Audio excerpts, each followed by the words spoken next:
So it's been a while since the Muppets have had a hit.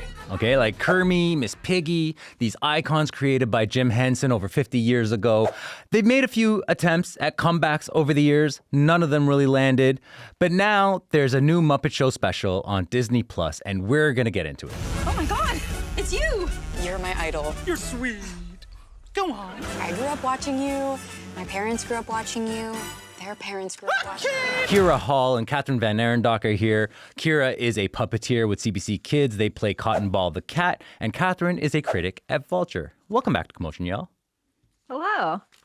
Hi, thanks for having me. Thanks for being here. It's time to play the music, right? That's how it goes, light the lights. Listen, before we get into this new Muppet Show special, I do want to kind of go back into the past, talk to you about your connection to the Muppets. Kathryn, let's start with you. I have been watching the Muppets my entire life. I, like many kids, was a Sesame Street kid to begin with. But I was also just of the age where I could see reruns of Muppet Show playing sort of in the mornings. And I remember the experience of kind of going from Sesame Street to Muppet Babies and then seeing the original Muppet Show and being like, I feel like this is maybe for grown-ups, or if it's not for grown-ups, it's sort of it's a little more subversive than the puppets that I have come to know and love. And I remember just being completely enamored with the sense of humor and the way that show made fun of itself, which is one of the first examples that I saw on television of like a putting on the show, making fun of the process of putting on a show type thing. And so I have loved the Muppets forever. I have been carefully and deliberately indoctrinating my children into Muppets fandom from the moment that they were born. I love that. Kira, what about you? I mean, take me back to when you first started connected with the Muppets.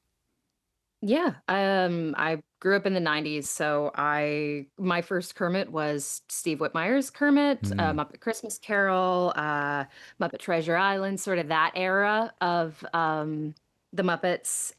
Although we did watch The Great Muppet Caper a lot. I think we had that one on VHS, so we just watched it a bunch. And then, yeah, once I began my professional career, I did a production of Avenue Q, and from there, I just kept doing puppet gigs, started TV puppeteering in 2016, so really began absorbing the back catalog at that point to learn more. And like Kathryn said, finding the Muppet Show, the original Muppet Show, was like a whole new side of these characters. Because they kind of forefronted Gonzo and Rizzo in the 90s too. So I was like, oh, who's this little version of Kermit? I love it. So yeah. And now I get to work with puppets for a living. It's very fun. Yeah, absolutely. And look, like, I mean, we were talking about, I mean, Kathryn, you mentioned like the subversive humor in the Muppets, which I think, I mean, that's the show that taught me what that was eventually when I could process that stuff. So I do want to get into the humor. So let's actually play a clip from the original Muppet Show, which aired from 1976 to 1981. Here is a scene shared between Harry Belafonte and Fozzie Bear. Are you sure we have everything? Sure. How about the bananas? The what? Bananas. Bananas. The banana boat song. We have to have bananas. Good thinking. Got just the man. Beauregard! Yes. Come here. You got a job, Get bananas for this song. Okay. Okay.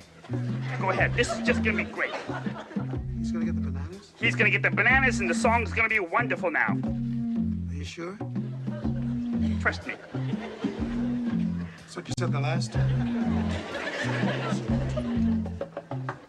Come, Mr. Tallyman, tally me banana. We like come and we wanna go home. Come, Mr. Tallyman, tally me banana. Get bananas. So that scene from the original Muppet Show. Kathryn, I understand that's your favorite scene from the Muppet Show.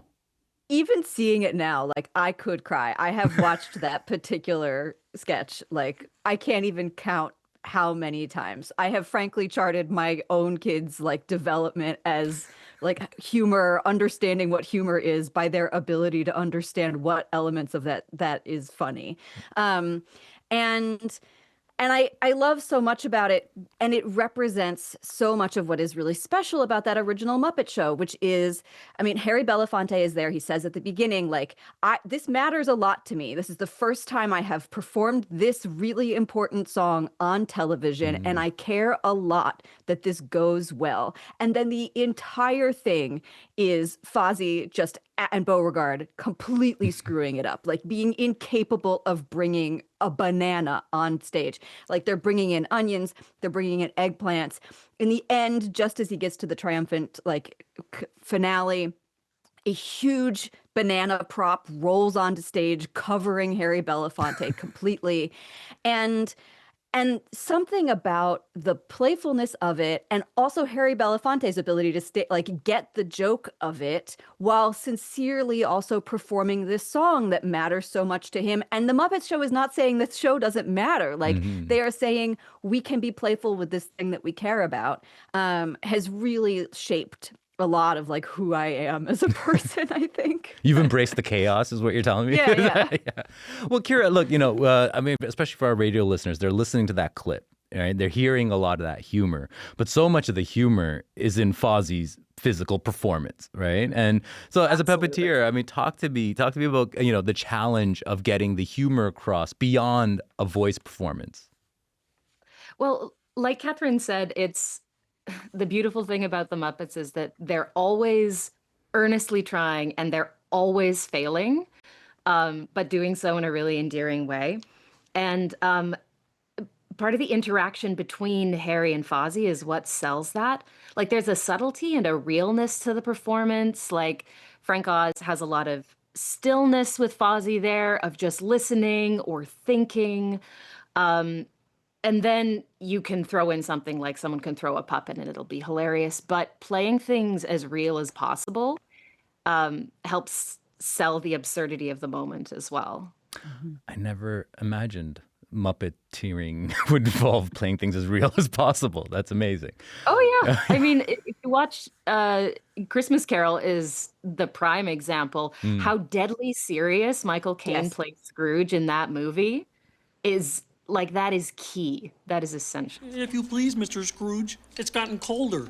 And the bookkeeping staff would like to have an extra shovel full of coal for the fire. We can't do the bookkeeping. Yeah, all of our pens have turned to inksicles. Our assets are frozen.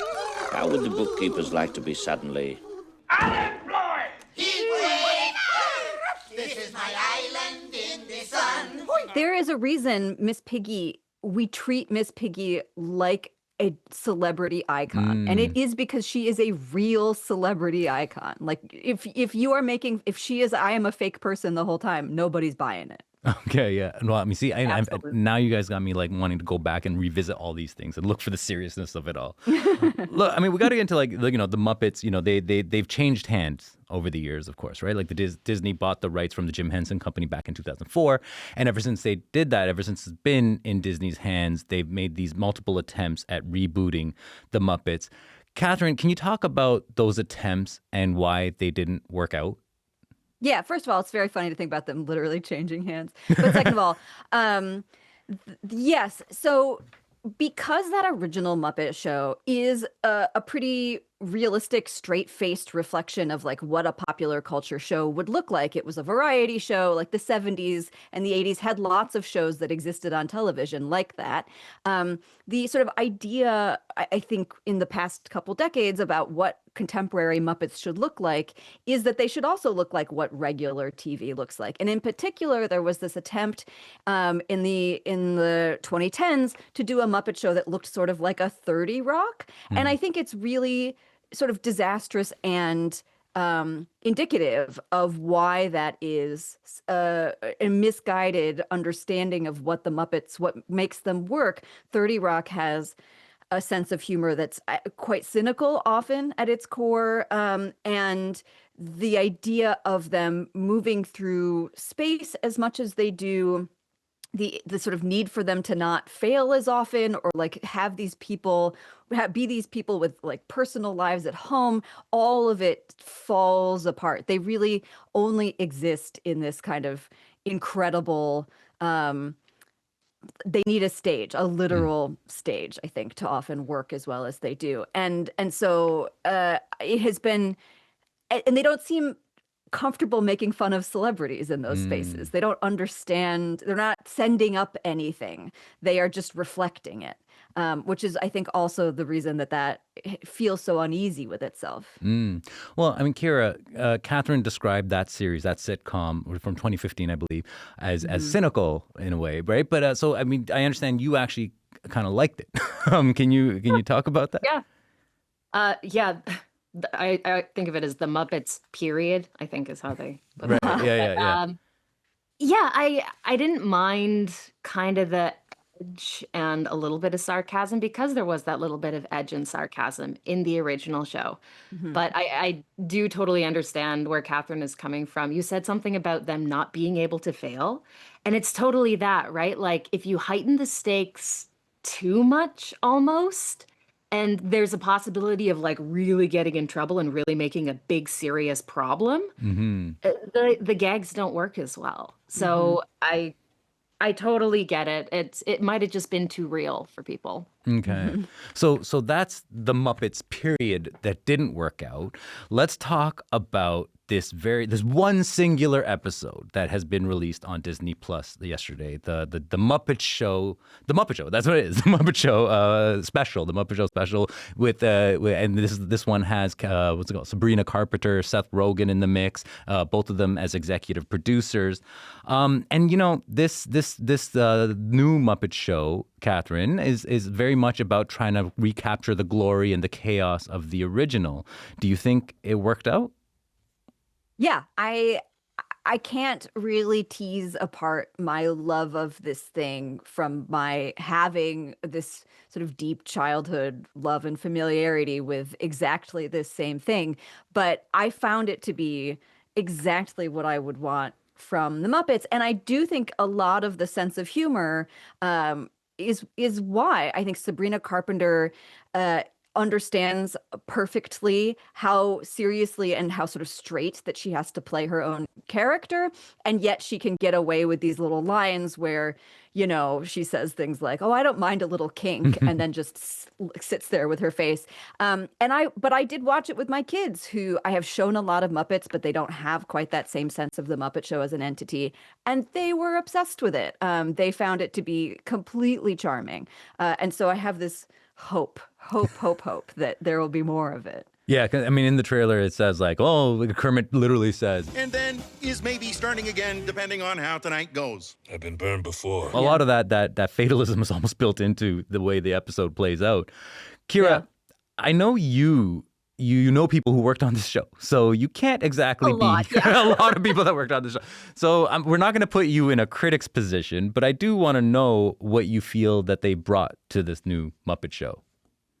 Oh, I was so happy. I was so happy. I watched it last night and I was delighted. It felt it felt fun, and this is going to sound weird. It didn't feel too polished. Like when Muppets Most Wanted had a long extended bit at the end where Kermit was like doing flips and stuff, and it was a lot of green screen, and I find that so off-putting. I feel like here everything felt like the tactility of a good puppet show really just gets to me. And yeah, they brought things along from the original that I always loved and felt like such an important part of the equation.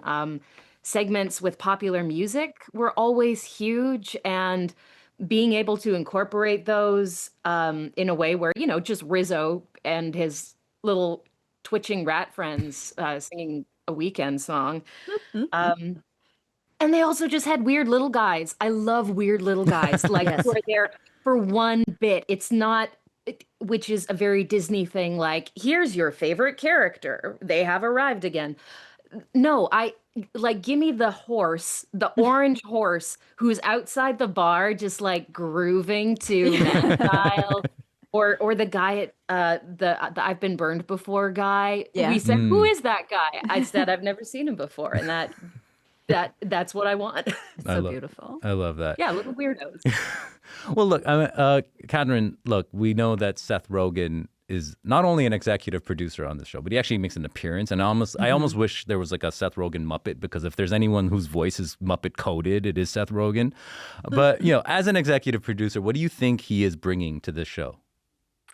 Yeah, I mean, actually, I think one of the things that I'm most thrilled about is that he seems to have arrived into this show with a sense of like, I am here to do original Muppet Show. I do not particularly want to be bringing in anything new or revolutionary. I am not trying to reinvent what this is.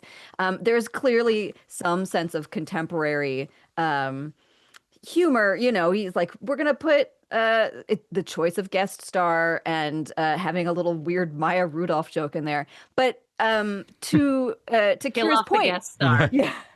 But to Kira's point, like my favorite Seth Rogen bit is at the end where he points at a weird little guy and is like, that guy's never been here before. That's not canon. And this feels like exactly the joke about what this show is, and it's the sort of position that it wants to be playing in people's lives. Yeah. And look, I mean, that's the kind of thing that gives me hope that there will be more of these, like those jokes. And also, the opportunity of seeing the Muppets everywhere. Not just in these shows, but also in press tours and hot ones, as Kathryn, I think you suggested in the past. Yeah, I really believe that there's no reason why Muppet Show can't be the place where you go when you're doing hot ones and chicken shop date. It is the exact same kind of like, it's a comedic setup. You show up, you do your little promo, and you leave. And I really, this would improve celebrity press tours immensely. Yeah, amazing.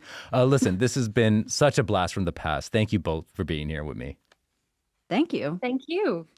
Kira Hall is a puppeteer who plays Cotton Ball the cat for CBC Kids, and Kathryn VanArendonk is a critic for Vulture.